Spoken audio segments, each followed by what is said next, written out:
Movie की शुरुआत होती है और एक नरेटर हमें बताती है कि पुराने जमाने की बहुत सारी कहानियां लिखी गई हैं। देवी देवताओं की कहानी के पीछे भी एक इतिहास होता है जिसे भुला दिया जाता है।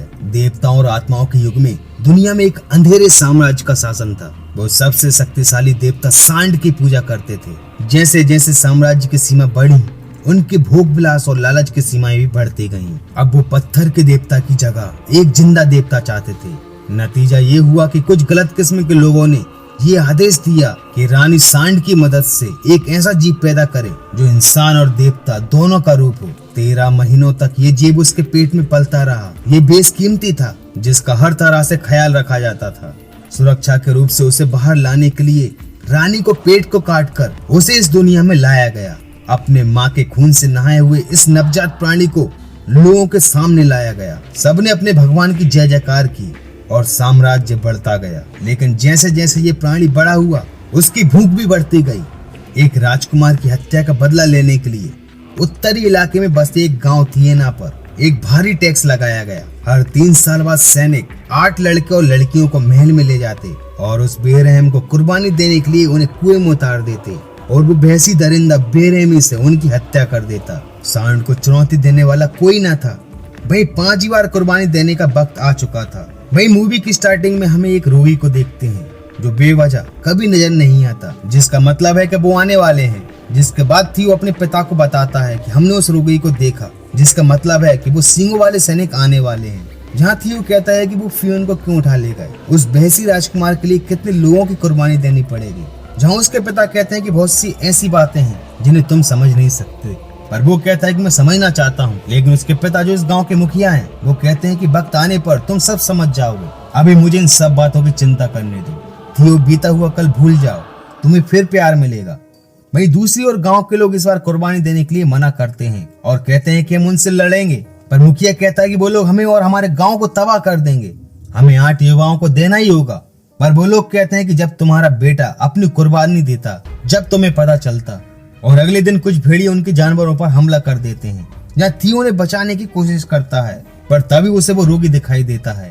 और जब वो उसके पास जाता है तो वो बताती है कि फियोन आज भी जिंदा है, उसकी कुर्बानी नहीं दी गई।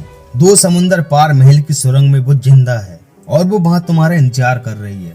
लेकिन थियो कहता है, मेरे साथ खेलना बंद करो बुढ़िया, तुम उसके बारे में कुछ नहीं जानती। लेकिन वो कहती है, फियोन की रक्षा करने के लिए तुम्हें हत्या करनी होगी। तुम वहां जाओ और मार डालो उस बेरहम को, माइनेटोर को। जिसके बाद थियो काफी सोच में पड़ जाता है और फियोन की यादों में खो जाता है। अगले दिन थियो के पिता कहते हैं कि सैनिक आने वाले ही हैं, तुम्हें 8 युवाओं को उनके हवाले करना है।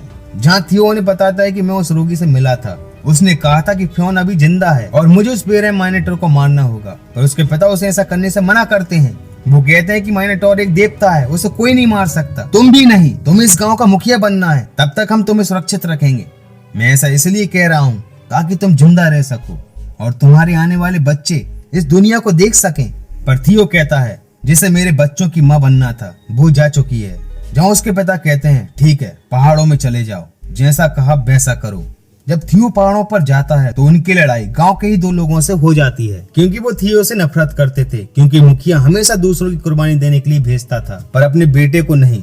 तभी वहाँ उन्हें दूर से कुछ जहाज दिखाई पड़ते हैं और वो दोनों वहाँ से भाग जाते हैं। वही रात को नकाबपोश सींगों वाले सैनिक उस गांव में पहुंच जाते हैं और 8 लोगों को पकड़कर अपने साथ ले जाने लगते हैं। वही लोग थियो के दोस्त को भी पकड़ लेते हैं। या थियो एक आदमी को वहाँ से भगा देता है और उन 8 में जाकर शामिल हो जाता है। वही वो सबको कहता है कि मैं उस माइनेटोर को मारूंगा। जहाँ डीडी कहती है कि वो माइनेटोर लोगों को मारकर सफेद हो चुका है और जब वो पैदा हुआ था तो दुनिया इतनी रोई कि आंसुओं से समुंदर भर गए। और अब उन सभी को राजा के सामने पेश किया जाता है, जहाँ माइनेटोर की एक विशाल मूर्ति थी।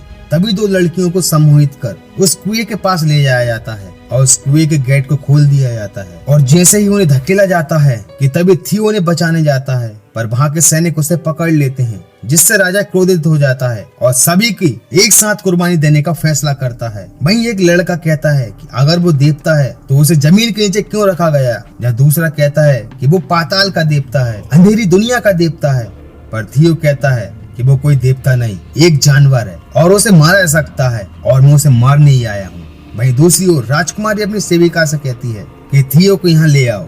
उस रोगी बुढ़िया ने कहा था कि वो यहाँ जरूर आएगा, उसे नशीला धुआं दो, फिर देखती हूँ वो मेरी मदद कर पाएगा या नहीं। लेकिन ध्यान रहे सम्राट को पता न चले। जिसके बाद सेबिका थियो को लेकर राजकुमारी के पास ले आती है और राजकुमारी उसे अपने प्यार के जाल में फंसाने लगती है। पर तभी थियो अपने होश में आ जाता है और राजकुमारी को पटक देता है और पूछता है कि क्या चाहती हो तुम मुझसे।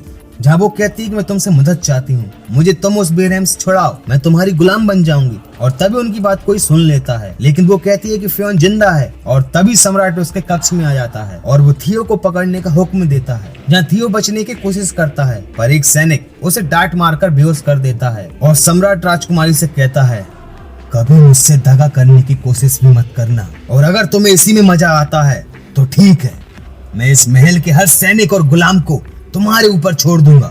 और उसके बाद थियो को कुएं के अंदर उल्टा लटका दिया जाता है और जैसे ही उसे कुएं में उतारा जाता है, उसके साथ ही उसे बचाने की कोशिश करते हैं, पर सम्राट एक एक करके सभी को उस कुएं में फेंक देता है और कुएं का गेट बंद करवा देता है। जहाँ उस कुएं में से काफी भयानक आवाजें आ रही थी और वो सांड, वो माइनेटोर उनकी तरफ आगे बढ़ता है और एक लड़की को जान से मार देता है और उसका खून दीवार पर फैल जाता है। वहीं दूसरी ओर राजकुमारी सम्राट से माफी मांगती है और सम्राट उसे माफ कर देता है। लेकिन यहाँ हमें ये पता चलता है कि वो राजकुमारी सम्राट की बहन है और वो सम्राट इतना निर्लज्ज है, उससे अपना वंश बढ़ाना चाहता है, लेकिन ना चाहते हुए भी उसे सम्राट की बात माननी पड़ती है। वहीं दूसरी ओर चूहे लाशों को खा रहे थे और थियो को पता चलता है कि वहाँ पर गैस है और उसे फ्योन नजर आती है, पर उसे वहाँ मुआना नजर आती है और हर तरफ से बचाओ बचाओ की आवाजें सुनाई देती हैं। यहाँ थियो आवाज के पीछे भागता है, जहाँ उसे अपने कुछ साथी मिलते हैं। वहीं वो लोग बाहर निकलने का रास्ता ढूंढने लगते हैं। वहीं दूसरी ओर राजकुमारी कुएं की तरफ भागती है,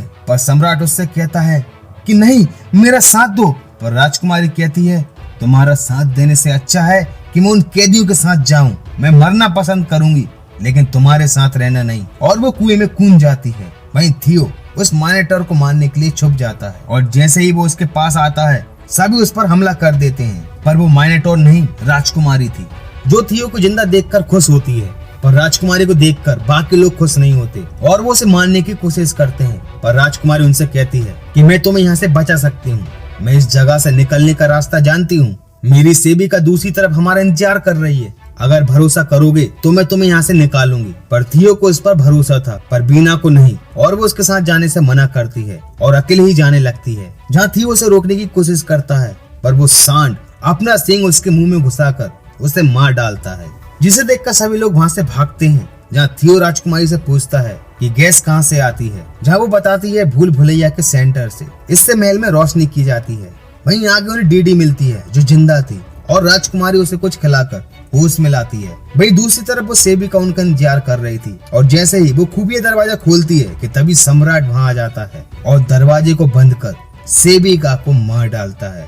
वहीं वो लोग उस जगह पहुंच जाते हैं जब वो माइनेटोर सोता है और उस जगह को देखकर वो वहाँ से भागते हैं और उस दरवाजे तक पहुंच जाते हैं और राजकुमारी दरवाजा खोलने के लिए कहती है, पर वो दरवाजा नहीं खुलता क्योंकि सेबिका मारी जा चुकी थी। और उसी वक्त माइनेटोर बड़ी ही तेजी से उनकी तरफ आगे बढ़ता है, जो दिखने में काफी भयानक था, जिसे देखकर सभी लोग चिल्लाते हैं और वहाँ से भागते हैं और वो एक आदमी को जान से मार देता है। वहीं उन्हें एक आदमी मिलता है जो कई सालों से चूहा खाकर जिंदा था, वो उन्हें एक गुफा में ले जाता है। वहीं दूसरी तरफ सम्राट उस खुफिया दरवाजे को खुलवा देता है और वहीं थियो और उसके दोस्त के बीच बहस हो जाती है, क्योंकि उसे पता चल जाता है कि थियो माइनेटोर को मारने नहीं बल्कि फ्योन को बचाने आया है। और उन लोगों ने थियो का साथ इसलिए दिया था कि उसने कहा था कि वो माइनेटोर को मारेगा, पर थियो कहता है कि फ्योन जिंदा है और यहीं है, और वो उस आदमी को धमकी देकर फ्योन के बारे में पूछता है, जहाँ वो बता देता है कि वो यहीं है। पर माइनेटोर उनकी आवाज सुन लेता है और गुफा को तोड़ने लगता है और गुफा पूरी तरह से तहस नहस हो जाती है। वहीं दूसरी ओर सम्राट गुफा के अंदर आकर राजकुमारी को पुकारता है, पर वो माइनेटोर उनकी तरफ आगे बढ़ता है, जिसे देखकर सम्राट अपने सैनिक को आगे कर वहाँ से भाग जाता है और वो सैनिक मारा जाता है। वहीं वो आदमी थियो को वो लोकेशन बता देता है जहाँ फ्योन है।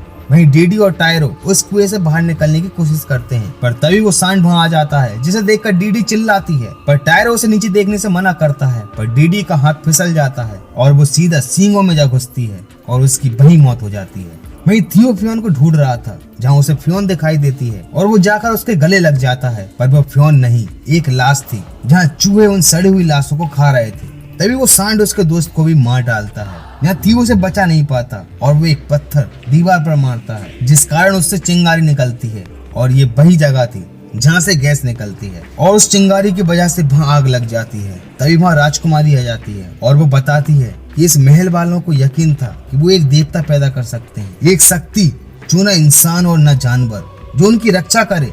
पर रानी यानी कि मेरी माँ ने पैदा किया एक शैतान जिसने हमारे राजकुमार को मार डाला। ये शर्मिंदगी छुपाने के लिए उस सांड, उस मानिटोर को इस सुरंग में बंद कर दिया गया और लोगों को बताया गया कि तुम्हारे गांव से एक आदमी आया था और उसने राजकुमार की हत्या की, इसलिए वो तुम्हें सजा देते हैं और तुम्हारे गांव के लोगों की कुर्बानी दी जाती है उस शैतान का पेट भरने के लिए। मैंने ही उस रोगी औरत से कहा था कि वो किसी को यहाँ भेजे जो उस दरिंदे को मार सके। अगर मानिटोर देवता है तो वो हमें मार डालेगा और अगर नहीं तो हम उसे मार डालेंगे।